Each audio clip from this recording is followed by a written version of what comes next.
ప్రపంచంలో యుద్ధ పరిస్థితుల నేపథ్యంలో మన దేశంలోనూ ప్రజల మధ్య చిచ్చు పెట్టేందుకు కొందరు ప్రయత్నాలు చేస్తున్నారని సీఎం రేవంత్ రెడ్డి ఆరోపించారు.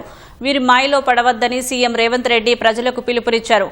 హైదరాబాద్ ఎల్బీ స్టేడియంలో ఇఫ్తార్ ఏ దావత్కు మంత్రులు, ఎమ్మెల్యేలు, మజ్లిస్ చీఫ్ అసదుద్దీన్ ఓవైసీతో కలిసి హాజరయ్యారు. ప్రభుత్వం మైనారిటీలకు అధిక ప్రాధాన్యత ఇస్తుందని, ప్రతి సంక్షేమ అభివృద్ధి కార్యక్రమంలో ఈ వర్గాలకు సింహభాగం ఇస్తోందని వివరించారు. మైనారిటీ నేత అజారుద్దీన్ ను మంత్రివర్గంలోకి తీసుకున్నామని, మైనారిటీలకు 4% రిజర్వేషన్లు అమలు చేయడంలో కీలక పాత్ర పోషించిన షబ్బీర్ అలీని ప్రభుత్వ సలహాదారుగా 8 మంది మైనారిటీలను వివిధ కార్పొరేషన్లకు చైర్మన్లను నియమించుకున్నామని, క్రీడాకారులు సిరాజ్ నిఖత్ జరీన్ ను గౌరవించుకున్నామని వివరించారు. ఈ ప్రభుత్వం మీదని తాను మీ సోదరుడిని అందరం కలిసి హైదరాబాద్, తెలంగాణ రాష్ట్రాన్ని అభివృద్ధి చేసుకుందామని సీఎం పిలుపునిచ్చారు. आप लोग देख रहे हैं दुनिया में कैसे पहल रहा है.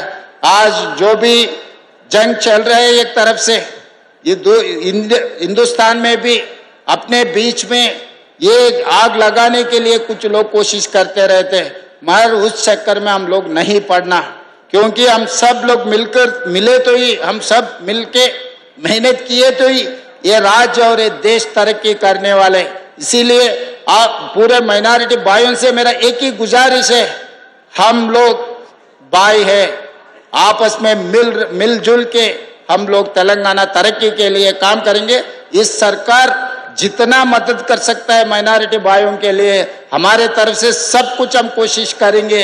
2 కోట్ల రూపాయల ఆర్థిక సహాయాన్ని అందించి క్రీడాకారులను ప్రోత్సహించడం జరుగుతుంది. మిత్రులారా, రాష్ట్ర ప్రభుత్వం అమలు చేసే ప్రతి సంక్షేమం, ప్రతి అభివృద్ధి కార్యక్రమంలో మైనారిటీలకు సింహభాగం ఇచ్చి మైనారిటీలను కూడా అభివృద్ధి పదం వైపు నడిపించే ప్రయత్నం మనం చేస్తున్నాం.